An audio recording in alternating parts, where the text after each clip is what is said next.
Senator Bato Dela Rosa admits on Monday, October 11, he was surprised how he ended up as the PDP Laban Kusi Wing's presidential bet for the 2022 elections. Dela Rosa filed his candidacy for president on Friday, October 8, the last day for filing COCs. Tinawagan ako 3 o'clock in the afternoon na pumunta sa Sofitel para mag-file ng COC. So sabi ko, bakit?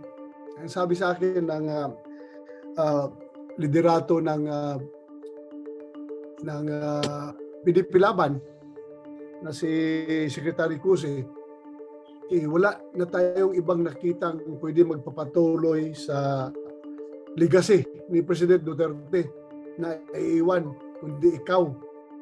Yung laban natin sa droga, criminality, corruption, insurgency. Senator Bongo, whom the Kusi-led faction nominated to run for president, filed to run for vice president instead. President Rodrigo Duterte, who was supposed to run for vice president, announced his retirement from politics. Dela Rosa says he was hoping Davao City Mayor Sara Duterte would show up to file her candidacy for president. Sara instead sought re-election as Davao City Mayor. Dela Rosa also says he is serious about running for president but is willing to give way to Sara if she changes her mind. The senator also says he will continue Duterte's campaign against illegal drugs o Plan Tokhang if he should win the presidency.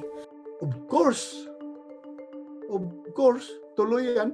But of course, hindi naman tayo magbibingi-bingihan doon sa mga suggestions, mga recommendation, how to make it work very good. So, kailangan natin i-consider yung mga recommendation.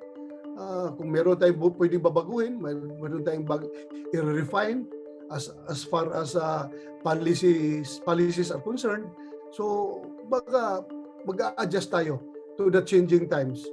Senator Aquilino Pimentel III on Saturday, October 9, questions Dela Rosa and Go's sincerity in filing their COCs for the country's top posts. He says persons who run on the spur of the moment for such important positions as president and vice president are not serious candidates. Vice President Leni Robredo and her running mate Senator Kiko Pangilinan will strive to run a people's campaign in the high-stakes 2022 elections. In a Wrapler Talk interview Monday, October 11, Pangilinan says he and Robredo are overwhelmed by the support they received after they announced their electoral bids in 2022. Pangilinan says the challenge now is to translate the buzz online for himself and Robredo into actual finances and other resources that their tandem can use to win the elections. What are the lessons learned? First, we have to have resources, and maybe in this case, being a people's campaign, we will be able to generate resources from the ground, lalo na yung crowdsourcing, dahil digital na lahat, di ba? Unprecedented yung sabihin na nating tsunami of digital transactions. Pangilinan is banking on their supporters' passion and determination to help fuel the Robredo-Pangilinan tandem in the coming months. And of course, the vigilance that we must remind the voters that talagang come hell or high water, hindi biro itong mga kaharap nating katunggali. So dapat talagang maging we should not lose, di ba? We should sustain this support, this zeal, this energy, and make it the people's campaign. Pangilinan was initially set to seek his re-election in the Senate, but when Robredo's unity talks with other candidates fell through, she ended up choosing Pangilinan to become her running mate instead. Need more context, clarity, and perspective? Get the full picture with Wrapler Plus. With exclusive content and events, you'll get an opportunity to discuss issues with reporters, experts, and featured guests while helping Wrapler continue its fearless journalism. Join now. prominent doctors expressed outrage over President Rodrigo Duterte's ban on executive officials from appearing in the Senate's probe into the alleged corruption in the Philippines' pandemic response. In a show of force, the Philippine College of Physicians and other medical societies say it's sickening to hear people may have exploited the purchase of personal protective equipment or PPEs for health workers during the pandemic. PCP President Dr. Maricar Limpin says members of the health sector felt like victims after hearing of alleged anomalies uncovered in Senate hearings that involve Pharmally, a company closely associated with Duterte's Chinese friend Michael Yang and the Budget Department. The doctors demanded Duterte not block the Pharmally probe and for the truth to come out. Among the stunning revelations in the hearings was the admission of a Pharmally executive that the company swindled the government by changing production date stickers.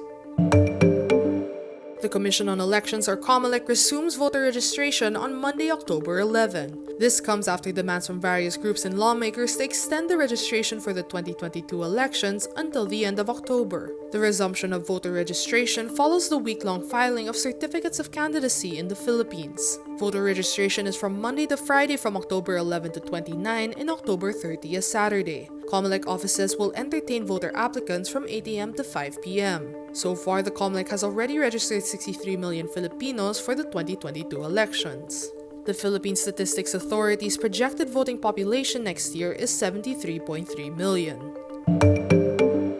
World leaders praised Wrapler CEO Maria Ressa and Russian journalist Dmitry Muratov for winning the Nobel Peace Prize as they strive to defend press freedom and speak truth to power. United Nations Secretary-General Antonio Guterres congratulates Ressa and Muratov, saying press freedom is vital for peace, justice, and human rights.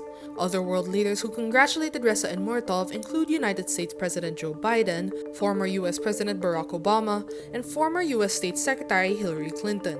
Malacanang, meanwhile, congratulates Ressa days after she won the Nobel Prize, but adds that they agree with Filipino author F. Sionel Jose's views.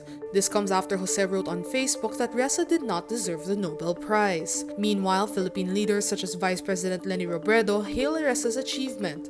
Robredo tweets, "Congratulations to Maria Ressa for being awarded the 2021 Nobel Peace Prize. This is a recognition and affirmation of your tireless efforts to hold the line for truth and accountability. I applaud your courage. Mabuhay ka." Other lawmakers who congratulated Ressa are Senators Laila de Lima, Grace Poe, Kiko Pangilinan, and Quezon City Representative Kit Belmonte.